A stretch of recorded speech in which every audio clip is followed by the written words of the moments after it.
Hey everybody, welcome back to One Mic, and today I'm here to talk about Season 3, Episode 7 of Paramount Plus's Mayor of Kingstown, entitled Mario Was Here.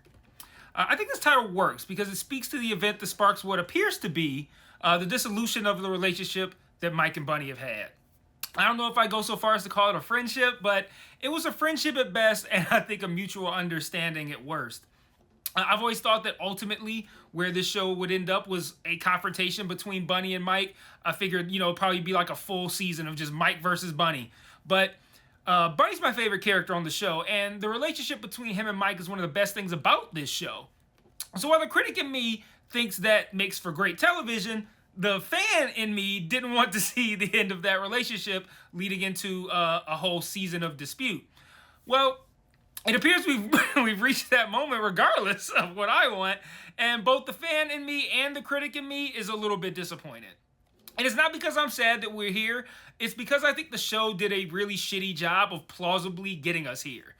This feels rushed, it feels lazy, and that's not the treatment you give to the best and most long-standing relationship on the show. Now, from Bunny's side, I could see how he'd be to this point with Mike. But from Mike's side, I think the show has done a pretty terrible job of getting Mike to plausibly be at this point with Bunny in a way that feels real. So this all started with Merle telling Mike to hit Bunny Washington. And that's precisely where this entire thing falls apart at the very beginning, because the show did such a poor job of convincing me that that was a reasonable request.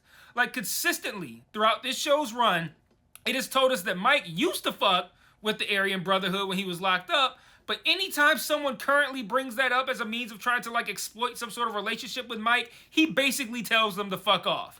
Now Merle shows up demanding favors like equal treatment to and balance with Bunny, and on what grounds? Why is Mike damaging his longtime, again, at worst, good relationship with Bunny at the behest of someone who represents a group that the show has repeatedly shown that Mike doesn't respect? He tells Kyle that Bunny has too much of his thumb on the scale. And, the Aryan Brotherhood all of a sudden needs to have equal thumb now? Just because this new guy in town says so? And the show has done nothing to show us that Merle has any power over Mike either. He hasn't caused Mike any trouble to make us think that Mike will want to smooth things over with him or get on his good side, at least not to Mike's knowledge. Merle hasn't done anything like that. So, of course, after Merle makes this request of Mike, I hop on here on the video and I'm like, that scene didn't even work for me, because why the fuck would Mike do that? And then we open this episode and Mike is raiding Bunny's drug spot, and I'm just like, this makes no sense.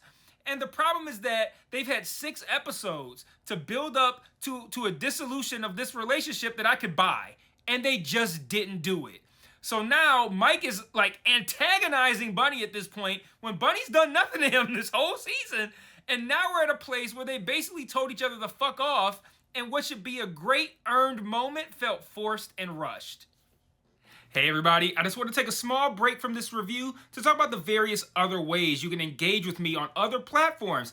If you're so inclined, and I understand why you wouldn't, I am an acquired taste, but you can join the Patreon where you can get extra content like retro reviews, where I review old shows and movies to see if they still hold up today, Mike's Musings, where I talk about shows I'm watching that I don't cover on the channel, or Mike's VOD, where you can commission me to watch a show, which I will then review on the channel. And if you want to engage with me and chat with me more directly, I also implore you to join the Discord and follow the Facebook page. I set up channels in the Discord for all of us to discuss the shows I'm reviewing on the channel, and I also drop new videos in there since it's the easiest platform for me to share to from my phone. The Facebook can be really fun because I sort of live comment on shows I'm watching, often while under the influence, I'm not going to lie. And I'll also share news there, both about television and film, and about myself as well.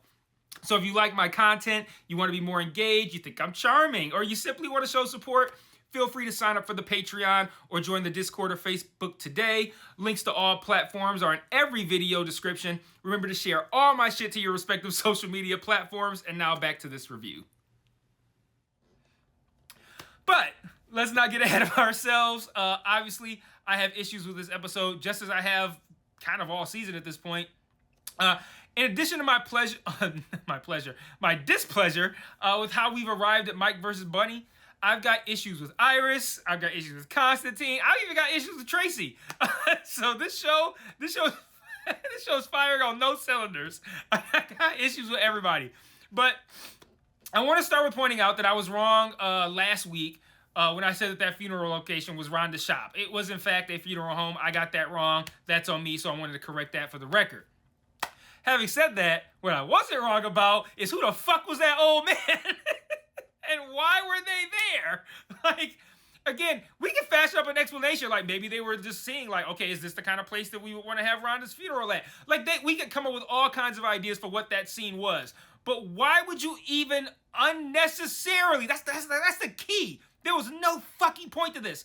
Unnecessarily create confusion by killing Rhonda at the start of an episode and then have Mike and Bunny at a funeral home at the end of the same episode, but then have it not be for Rhonda. Like, did nobody go, this might be confusing?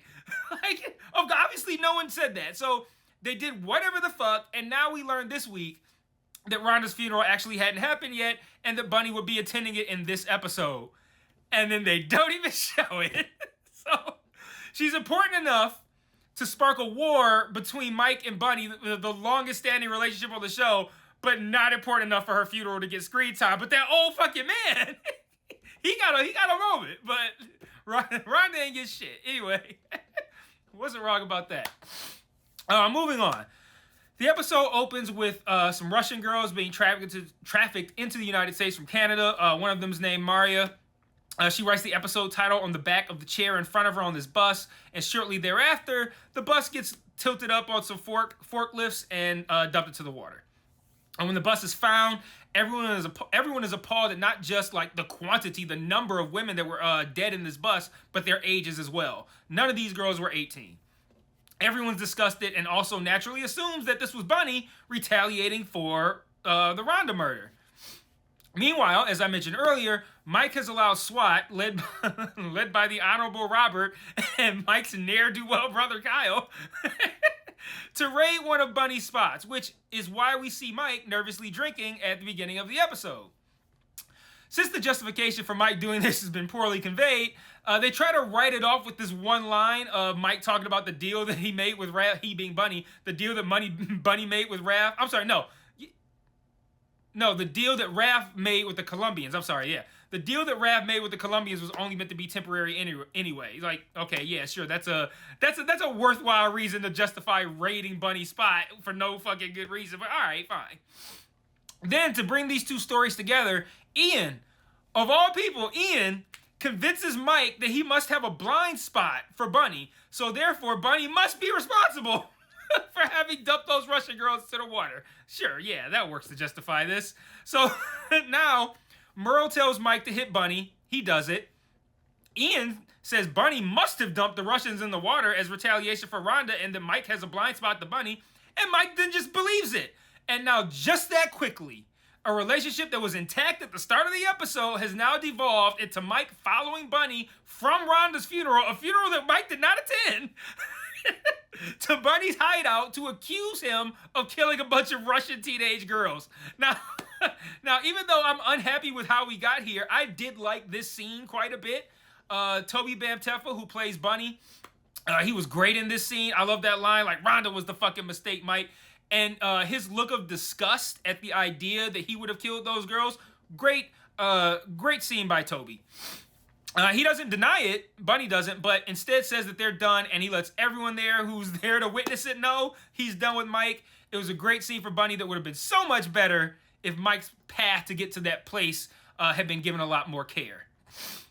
Also, for what it's worth, I think Constantine probably killed his own girls, or I think maybe at best he allowed Merle to do it, like, because he knows that would be perceived as retaliation for Rhonda's murder. So it would steer all eyes toward Bunny, including that of Mike. So that's why I think it was probably Constantine that did it himself. And then even then Constantine, when he learns about it, he's like, oh, this must have been an accident. Like, since when does a Russian mobster believe that an attack on them is a mistake or a coincidence? Like, they automatically accuse somebody of doing that shit. And why wouldn't they? They're a target. And Mike probably would have thought of the idea that Constantine is setting him up, to steer Bunny toward his direction. If they do go in that direction of Mike coming to that realization that he had been played, I would accept that. It would work for me because they have laid the groundwork for Mike being off his game, but it doesn't feel like that's where they're going. It just feels like they're just going to reveal that Constantine set this up, and it's not going to work for me. It won't justify his path or lack thereof, Mike's path to this feud with Bunny. But at least I'd accept the idea of him going like, I should have thought of that, that Constantine would set me up. Bunny was right. I'm off my game. But speaking of Constantine and why even that wouldn't necessarily work for me, he continues to look weaker and weaker and weaker each episode.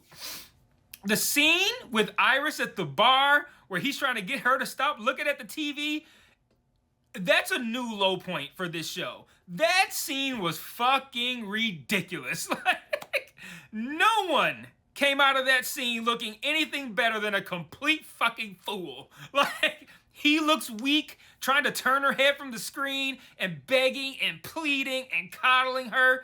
She looks like a pouty little baby while he squeezes her face. Like, I won't go so far as to say that she's a bad actress, but I will say, whatever she's doing with Iris, it just doesn't work. It never has. But having her like just get out of the car and stare at Mike across the water like she's the Undertaker or some shit, ridiculous. Like, that moment was literally funny. Like what the fuck is this fucking pussycat of a looking character?